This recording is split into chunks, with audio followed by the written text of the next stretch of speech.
ہارسنس لیئرنگس کی میں نے بتائی تھی، اس کو کئی دفعہ میں اس پر پہلے بھی گفتگو کر چکا ہوں. بعض دواؤں میں پہچان اس طرح ہوتی ہے کہ صبح کے وقت زیادہ ہوتا ہے، بعض میں شام کے وقت، بعض دواؤں میں کانسٹنٹ ہارسنس ہے.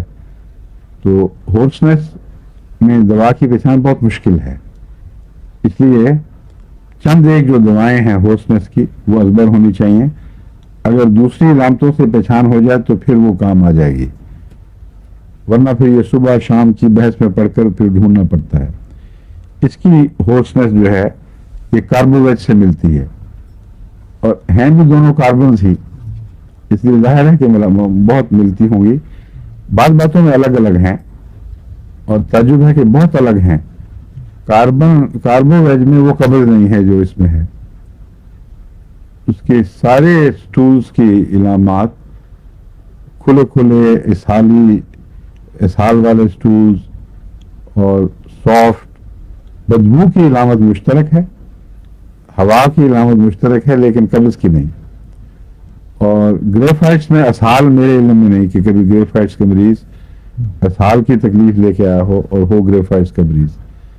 اس میں قبض بھی ہے، اور فرق صرف یہ ہے کہ کاربوویج ویجیٹیبل سے کاربن لی گئی ہے، اور گریفائٹس جو نیچر میں کاربن اصل شکل میں موجود ہے اس کو کہتے ہیں.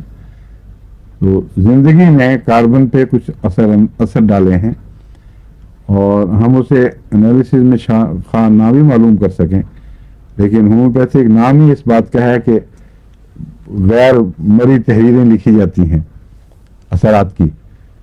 تو وہ کاربن جو زندگی سے مانوس ہو چکی ہے اس میں سختی کم ہو گئی ہے اور ڈرائنس نہیں رہی. وہ کاربن جو زندگی سے مانوس نہیں ہے وہ میٹل کی طرح اپنا اثر اسی طرح سخت اور خشک اثر دکھاتی ہے. بس یہی پہچان ہے ان کے فرق کی، ورنہ کوئی پہچان نہیں.